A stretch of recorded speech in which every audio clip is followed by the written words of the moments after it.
세 번째 윤겸 전문가입니다. FOMC까지 관망.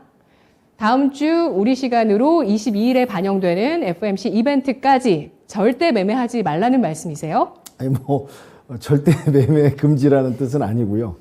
그러니까 조금 이제 제가 월초에도 언급 드렸지만은 무엇이 중한디라는 표현을 좀 썼습니다. 영화 곡성에 나오는 그 대사인데, 그러니까 이제 7, 8월은 상당히 이제 그 베어마켓 랠리가 좀 이어졌고, 저점권에서 반등, 기술적 반등도 또 일어났고, 이렇게 좀 상승, 너무 많이 떨어졌기 때문에 이제 상승 부분이 나왔고요. 이제 9월 달은 제가 이제 초기에 언급했던 대로 돌아가는 시장 상황 현상들이 이게 좀 만만치 않고, 불안 요소도 너무 많고, 또 추가 악재도 여러 가지가 있다 보니까 좀 쉬면서 놀면서 언급을 좀 드렸기 때문에 이번 달은 그냥 뒷짐지고 지켜보면서 좀 한두 발 물러서서 투자하시는 분들이 결국에는 승자가 아닐까, 이렇게 생각이 좀 됐었고요.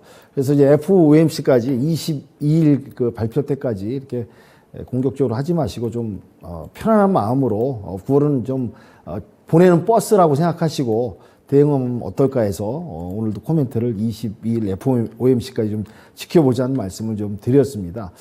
먼저 이제 미증시를 좀 한 가지 말씀드리면요. 지금 실업 청구 건수가 또 줄었습니다.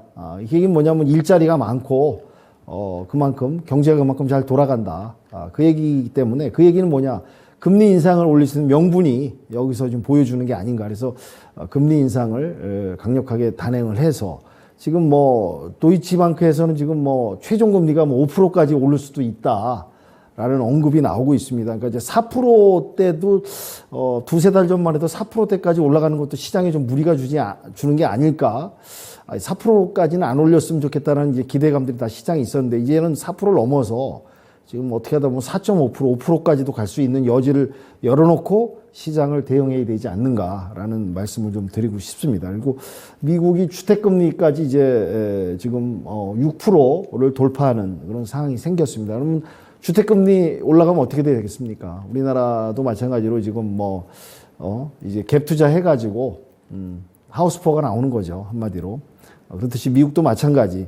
그러니까 예전에 이제 신상원 전문가께서 언급하셨지만은, 리만 브라더스 사태. 그때하고 상황이 지금 똑같지는 않지만, 그때는 거의 100% 대출을 해줘가지고 이게 부동산 가격이 계속 올라갈 거라는 기대로 그런 말도 안 되는 정책을 펴가지고 이제 도산하는 그런 상황인데, 지금은 이제 그런 상황은 아니지만 어쨌든 금리가 올라가면은 주택 가격에 상당히 이제 구매자들이 부담을 느끼고, 그 부분이 또 이제 소비에 또 연결이 되고 이렇게 맞물려서 이제 순환돼서 또 악순환이 일어날 수 있는 부분, 이 부분도 좀 체크하면서 좀 봐야 되지 않을까라고 생각이 듭니다. 그리고 이제 미 증시 좀 봤고요. 일본 증시 잠깐 보면은 엔저 정책, 장기적으로 엔저 정책을 쓰면서 일본이 이제 경기 활성화, 또 부동산 문제도 맞물려 있어요. 이제 금리 올리게 되면은 부동산이 무너지는다고 해도 과언이 아닐 정도로 그렇게 심각하게 지금 복잡한 사안이 맞물려 있다 보니까, 엔저 정책을 고수하다 보니까 지금 일본도 무역 적자가 심각하죠. 이 원자재 사다가 이제 또 일본도 이제 또 가공해서 수출하는 부분도 있고, 원자재 수입도 많이 하다 보니까 지금 환율 달러 강세다 보니까 일본도 지금 심각한 그런 문제가 아닐까.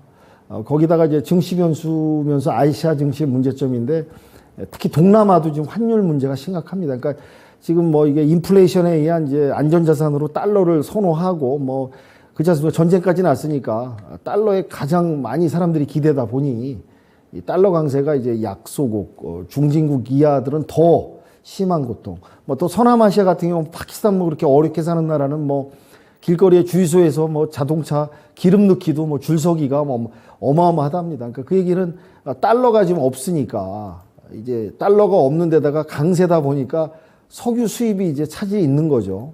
그러다 보니까 지금 IMF 제2의 또 동남아, 서남아 그런 국가들은 IMF가 오는 게 아닌가라는 지금 걱정이 좀 커지고 있습니다. 이런 부분이 바로 이제 이 증시에 또 부담을 주는 부분이 아닐까라고 생각이 들고요. 그래서 하여튼 20일하고 21일은 좀 FOMC 회의 결과를 지켜보시고 관망하셔도 이제 천천히 대응하셔도 문제가 없지 않을까 말씀드리고요. 2차 전지가 지금 그래도 이런 어려운 장에서 지금 힘을 보여주고 있습니다. LG 엔솔 주가가 50만 원 이상을 상회하는 그런 모습, 또 태양광 주들이 지금 또 계속해서 또 발전되는 모습을 좀 보여주고 있다. 이런 걸 좀 체크하시고요. 최근에 이제 주리업계에서 정부에서 뭐 또 이제 전통주도 좀 이렇게 정책으로 좀 신경을 써주려는 모습이 보이고 있습니다. 그래서 이 주리업계 관련 이런 종목들을 틈새로 보시면 좀 도움이 될 것 같고요. SM 기획이 지금 뭔가 또 이제 이슈가 좀 나오고 있습니다. 그래서 SM 관련주 체크해 보시면 될 것 같고요. 국내 국채 선진 그 지수에 편입한다고 합니다. 그러면 이제 상당히 이제 외국 자본이 좀 들어올 수 있다.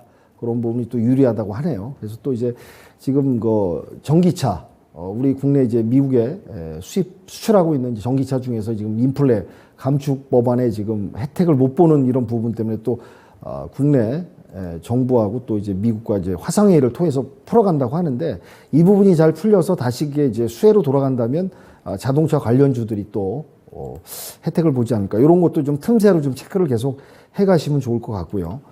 관심 섹터로는 이제 태양광 관련해서 태양광 시장이 더 커지려면은 미국 시장을 좀 확대해야 된다. 이런 부분이 언급되고 있습니다. 그래서 OCI라든지 SDN, S에너지 이런 거 좀 관심 있게 보시고요. 제가 저번에 이제 OCI로 좀 추천해서 목표 달성도 했는데 계속 지속적으로 보셔도 될 것 같습니다. 그다음에 이제 중국과 지금 TV 경쟁이 심각하다고 합니다. 이제 OLED 이런 기술력을 우리가 좀 증가시켜서 중국까지 차별화하려는 격차를 따돌리려는 노력이 좀 보이고 있습니다. 그래서 OLED 관련주로서 선익 시스템이라든지 덕산 네오룩스, 이녹스 첨단 소재를 좀 보고 있습니다. 이렇게 좀 관심 섹터 말씀드린 거 좀 체크해 보시고요. 분석해 보시면 좀 도움이 되지 않을까 해서 요약 정리 말씀드리도록 하겠습니다. 네, OLED는 중국과의 경쟁에서 우리가 이길 수 있다고 보시는 분야인가요? 예. 그러니까 이제 이 TV 부분에 있어서 뭐 지금 상당히 뭐 턱밑까지 지금 중국도 아시겠지만 뭐 기술력이 지금 뭐